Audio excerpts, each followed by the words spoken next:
Ito naman ang pangalawa. Ibigin mo ang iyong kapwa, gaya ng pag-ibig mo sa iyong sarili.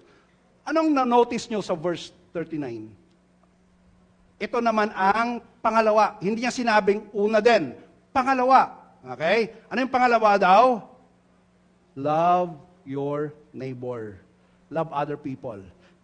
Paano mo mamahalin ang kapitbahay mo kapag hindi tama yung relationship mo sa Panginoon? Mahirap. Di ba? So kailangan tama yung maging relasyon mo sa Kanya. Okay? Kung titignan nyo maigi ito, meron pong measurement. Meron pong measurement para mahalin mo yung kapwa mo. Anong measurement nun? Love yourself. Sa English yan. Okay? And the second is like, you shall love your neighbor as yourself. So, ito yung measurement para mahalin mo yung neighbor mo. Madali ba? Ano pag ginawa ka ng siya ay magaling mangtahi? Taylor, magaling mangtahi ng kwento. Mamahalin mo pa rin ba?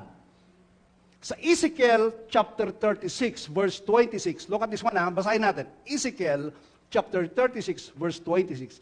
I'll give you a new heart. Anong sasalita dito? Ang Panginoon through Ezekiel. Kailan sinabi ng Panginoon dito? Yung mga Israelites nasa Babylon. Bakit yung mga Israelita nasa Babylon? Dahil ang titigas ng ulo nila. Paano ang titigas ng ulo? Samba sila ng samba ng mga hindi totoong Diyos.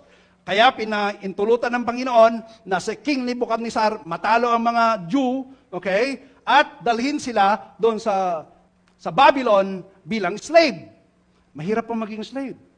At ito yung sinabi nung sila ay papaalisin na, ibabalik na sa lugar nila. Sabi niya, I'll give you a new heart, bagong puso. Ano ba yung bagong puso na yan? And put a new spirit within you. Bagong espiritu. I will take the heart of stone out of you. Bakit? Di ba titigas ng ulo nila? Tatanggalin ko yung katigasan ng ulo nyo at papalitan ko ng bagong puso. Okay? And give your heart of flesh. Mahirap talagang mahalin ang ibang tao gaya ng pagmamahal mo sa sarili mo kung hindi ka binago ng Panginoon. Mahirap. Kahit ginawan ka ng hindi tama, yung kapatid mo, kapitbahay mo, kung mayroon ka talagang binagong puso, mayroon ka ng Jesus sa buhay mo, kaya mo itong mahalin.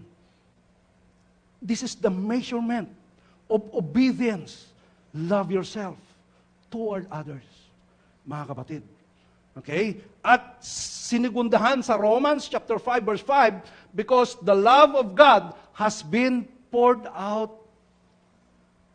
Dahil yung pagmamahal ng Panginoon ay mayroon ka na because of Jesus Christ. Kaya mahirap pang mahalin yung mga taong, I use the word, inonsika. I use the word, iniskam ka. Hindi na.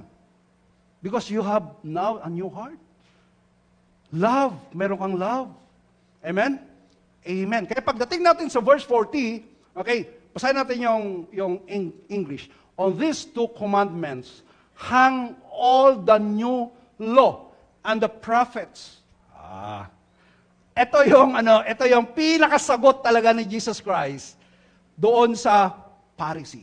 Ito yung pinakasagot niya. Lakti may itong dalawang commandments ito, these two commandments, hang all the law and the prophets. Hindi niya sinasabi, yung dalawang commandments ito, greatest. No!